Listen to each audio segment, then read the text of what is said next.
Hello students, आज मैं आपके साथ शेयर कर रही हूँ क्लास 10th का चैप्टर 10 है सर्कल्स, इसका इंट्रोडक्शन। ठीक है, इससे पहले के हम सारे चैप्टर कंप्लीट कर चुके हैं। प्लेलिस्ट मिल जाएगी आपको अगर आप चेकआउट करेंगे सारे चैप्टर्स की।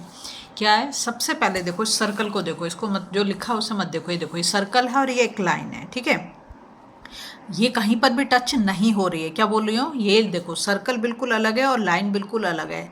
तो जब ऐसी लाइन हो सर्कल से, इस सर्कल के पास, तो उसे हम बोलेंगे नॉन इंटरसेक्टिंग लाइन। इंटरसेक्ट तो कहीं पे कर ही नहीं रहे, कहीं भी कोई कॉमन पॉइंट नहीं आ रहा। तो इसे लिखेंगे कैसे, देखो पहले कुछ टर्म जाननी जरूरी है, तब आप उस चैप्टर को कर पाओगे। If a line and the circle have no common point, दिखाई दे रहा है कोई भी कॉमन पॉइंट नहीं है, then the line is called a non intersecting line with respect to the circle. ठीक है, ये चीज क्लियर हो गई। तो अगर सर्कल है और लाइन है, लाइन पास में लेकिन कहीं पर भी टच नहीं हो रही, कोई कॉमन पॉइंट नहीं है, तो उसे हम बोल देंगे नॉन इंटरसेक्टिंग लाइन। अब आता है दूसरा, यहाँ पर देखो सर्कल के बीच से जा रही है और इसको दो पॉइंट पर, टू डिस्टिंक्ट पॉइंट पर इसको काट रही है। सर्कल का जो सरकमफ्रेंस है, ये हमारा बाहर वाले, इसको क्या बोलते हैं, सरकमफ्रेंस।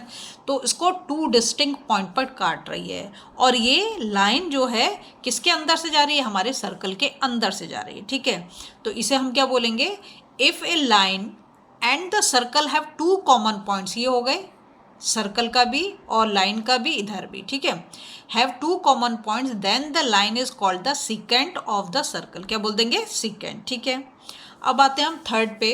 यहाँ पर देखो सर्कल है और सर्कल को ये लाइन सिर्फ एक ही पॉइंट पे टच कर रही है। क्या बोला मैंने, सर्कल को एक ही पॉइंट पे टच कर रही है। तो अगर एक ही पॉइंट पे टच करेगी तो उसे हम बोल देते हैं टेंजेंट। क्या बोलेंगे, टेंजेंट। ठीक है, ये भी ध्यान रखना, टेंजेंट हमेशा आउटर सरफेस पे ही उसको टच करेगा, अंदर कभी भी नहीं जाएगा। अंदर से कभी भी कोई टेंजेंट नहीं बन सकता। जैसे अंदर गई लाइन तो सेकंड बन जाएगी, है ना। तो tangent to a circle is a line that intersect the circle at any one point, सिर्फ वन पॉइंट पे ही टच करेगी। अगर दूर है तो नॉन इंटरसेक्टिंग लाइन, अगर उसके बीच से होकर जा रही है और दो कॉमन पॉइंट मिल रहे हैं तो सीकेंट हो गया, और अगर आउटर सरफेस को टच करती हुई जा रही है एक ही पॉइंट पर तो उसे हम टेंजेंट बोल देंगे। ठीक है, नेक्स्ट चलते हैं। देखो अभी तक हमने इतनी सीकेंट पढ़ लिया और टेंजेंट पढ़ लिया, अब आता पॉइंट ऑफ कांटेक्ट। ये टर्म आपको पता होनी चाहिए, तभी आप न्यूमेरिकल कर पाओगे। क्या है, the common point of the tangent and the circle called the point of contact. तो इस वाले का देखो, ये इस बी पॉइंट पे इसको टच कर रहा है, तो इसे हम बोलेंगे पॉइंट ऑफ कांटेक्ट। क्या हो जाएगा ये, पॉइंट ऑफ कांटेक्ट। ठीक है, अब length of the tangent. Length of the tangent जो है, the length of the segment of the tangent from the external point and the point contact with the circle is called the length of tangent। ठीक है, यहाँ पर आपको मैं समझा देती हूँ, इसका मैं डायग्राम नहीं बनाया। ये देखो, ये जैसे ये सर्कल है, ये सर्कल दिखाई दे रहा है आपको।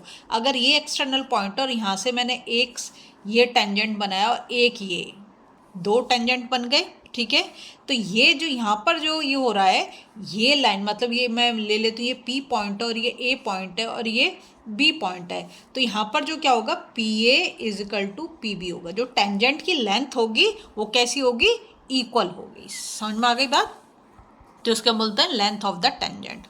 अब है number of tangent to a circle from a point. एक पॉइंट से कितने टेंजेंट बनाए जा सकते हैं। देखो यहाँ पे मैंने फिगर बना दी। अब देखो इनसाइड द सर्कल, ये एक पॉइंट दे रखा है, सपोज करो कि इसका नाम ए है, इस पॉइंट का नाम ए है, तो इससे क्या हम कोई टेंजेंट बना सकते हैं, नहीं। नंबर ऑफ टेंजेंट क्या होगा, जीरो। अंदर से तो जैसे ही हम इसको लेके जाएंगे तो क्या बन जाएगा, ये तो सीकेंट हो जाएगा ना। तो सीकेंट तो हमें बनाना नहीं है, टेंजेंट की बात हो रही है। तो नंबर ऑफ टेंजेंट अगर कोई इनसाइड पॉइंट है तो उससे क्या होगा, जीरो होगा। ध्यान रखेंगे, बहुत इंपॉर्टेंट है ये। ठीक है, अब देखो ये ऑन द सर्कल, सर्कल पर ये पॉइंट और इससे ही ये लाइन जा रही है, तो यहाँ पर कितने तुम्हारे टेंजेंट बना सकते हैं, एक पॉइंट से सिर्फ एक ही टेंजेंट बनाया जा सकता है। एक पॉइंट से सिर्फ एक ही टेंजेंट बनाया जा सकता है। कैसे, देखो ये सर्कल दिखाई दे रहा है आपको, इस सर्कल से अगर मैं सपोज करो इस पॉइंट को ले रही हूँ, तो मैं ऐसे ही,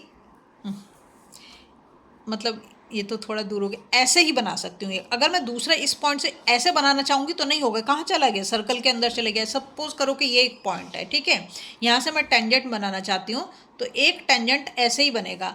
मैं कहती हूँ नहीं दूसरा भी बनाऊंगी, मैं ऐसे बना दूंगी। ऐसे कैसे बन जाएगा, तो क्या हो गया, सीकेंट हो गया।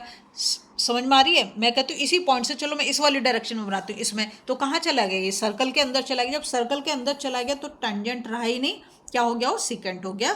तो एक पॉइंट से सिर्फ एक ही हम टेंजेंट बना सकते हैं, ठीक है।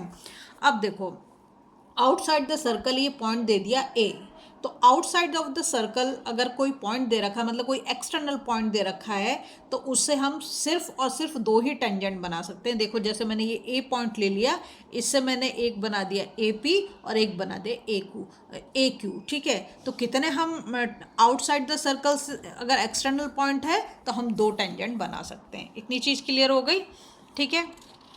अब देखो छोटी छोटी चीज़ें बहुत जरूरी। अब यहाँ पर ना इस वाले चैप्टर में आपकी दो थ्योरम, बहुत ये नहीं कहूँगी कि और नहीं आएंगी, पर ये दो मोस्ट इम्पॉर्टेंट हैं और ये तुम्हें पता ही होनी चाहिए। मैं अलग से वीडियो बना के इसका जो है प्रूफ भी आपको समझा दूंगी। अभी फिलहाल जो इससे रिलेटेड बात मैं बता रही हूँ, a tangent to a circle is perpendicular to the radius through the point of contact. अब समझो इसका पॉइंट ऑफ कॉन्टैक्ट क्या है, पी है, और ये हमारा क्या हो गया, ओ पी क्या हो गया, हमारा रेडियस हो गया। अगर मैं ओ आर की बात करूँ तो ये भी तो रेडियस है हमारा। सेंटर से जितने भी मैं लाइन बनाऊं किस पे, सरकमफ्रेंस पे, वो सारे के सारे क्या हो जाएंगे, रेडियस। और रेडियस क्या होंगे, आपस में इक्वल होंगे, है ना। एक सर्कल के कितने भी रेडियस हो सब तो कैसे होंगे, इक्वल होंगे। अब बात सुनो, यहाँ पर जो थ्योरम कहती है tangent to a circle is perpendicular to the radius through the point of contact. तो पॉइंट ऑफ कॉन्टैक्ट मैंने आपको पी बता दिया, परपेंडिकुलर बता रहा है, तो मतलब ये क्या बनाएगा, 90 डिग्री बनना चाहिए। 90 डिग्री बनना चाहिए, नहीं बनना चाहिए। तो फिर इसको हम कैसे लिख देंगे, O P perpendicular to A B. A B क्या है हमारा, टेंजेंट। ए बी क्या है हमारा, टेंजेंट। और ये शॉर्टेस्ट लेंथ भी होगी, ये भी ध्यान रखेंगे। ओ पी क्या होगी, शॉर्टेस्ट लेंथ होगी। और जो हम बनाएंगे अगर सर्कल के बाहर जा रहा है, जैसे अगर मैं ओ क्यू की बात करूं तो ओ क्यू तो जो है ओ पी, बस ओ आर और ओ पी तो इक्वल होंगे, लेकिन O Q is greater than O P, ठीक है। कोई भी अगर मैं सर्कल के बाहर लेके जाती हूँ तो उससे बड़ा होगा, शॉर्टेस्ट लेंथ जो होगी वो ओ पी ही होगी, क्लियर। अब देखो सेकंड उसमें दे रखा है थ्योरम में, the length of tangents drawn from an external point to a circle are equal. ये मैंने पॉइंट बनाया ए, ये एक्सटर्नल है, यहाँ पर पॉइंट ए जो है एक्सटर्नल है, ठीक है। अब यहाँ पर जो ये तो सेंटर हो गया हमारा सर्कल का ओ, और ये पी और क्यू क्या है, कॉन्टैक्ट पॉइंट है, क्या है, कॉन्टैक्ट पॉइंट है, ठीक है। तो अब आप देखो ए पी और ए क्यू जो है इक्वल होंगे। और क्या क्या चीज़ इसके साथ मैं आपको बता दूं, ये तो है ही है कि A P is equal to A Q तो होगा ही होगा, ठीक है। अगर मैं इसको देखो ओ पी के साथ ज्वाइन कर दूं, इसको मैं ओ पी के साथ ज्वाइन कर दूं और इसको मैं ओ क्यू के साथ ज्वाइन कर दूं, ठीक है। तो यहाँ पर जो अभी हमने ऊपर पढ़ा, ये क्या बना देंगे एंगल, ये दोनों 90 डिग्री बनाएंगे। क्या बनाएंगे, 90 डिग्री। ये जो सेंटर है, सेंटर से अगर मैं एक्सटर्नल पॉइंट को ज्वाइन कर दूँ, क्या बोला मैंने, अगर मैं सेंटर से एक्सटर्नल पॉइंट को ज्वाइन कर दूं तो हमारा ये वाला जो एंगल होगा ना, सेंटर पे जो एंगल बन रहा है, ये वाला भी और ये वाला भी, ये भी कैसे होंगे, ये दोनों एंगल आपस में इक्वल होंगे। कैसे इक्वल करेंगे, देखो इस ट्राइंगल ए ओ पी और ट्राइंगल ए ओ क्यू को मैं क्या कर दूंगी, मतलब क्या करना चाहिए उसको, इन दोनों को मैं प्रूव करूंगी इक्वल, इक्वल बोलेंगे करस्पॉन्डिंग, ठीक है। अब इसमें आप ध्यान रखेंगे कि ये हमारा 90 डिग्री, ये हमारा 90 डिग्री, और ये एंगल दोनों इक्वल होंगे। और OP क्या है, OP तो कॉमन है, दोनों अगर हम दो ट्राइंगल ले रहे हैं तो OA क्या है, वो तो कॉमन हो गया। बात समझ में आई। और यहाँ पर जो एंगल बनेंगे ना, ये भी, ये वाला एंगल और ये वाला एंगल भी इक्वल होगा। बात समझ में आ गई। ये 90 डिग्री तो बनेंगे ही बनेंगे। सेंटर पे बने हुए दोनों एंगल भी इक्वल होंगे, और यहाँ पर जो दोनों एंगल बनेंगे ये भी कैसे होंगे, इक्वल होंगे, ठीक है। और बस मुझे लगता है इंट्रोडक्शन के लिए इतना काफ़ी है। बाद मतलब और वीडियो में इसके आपके जो मैं प्रूफ बताऊंगी। अगर आपको वीडियो पसंद आ रही प्लीज़ लाइक शेयर सब्सक्राइब कर दें, फॉलो जरूर।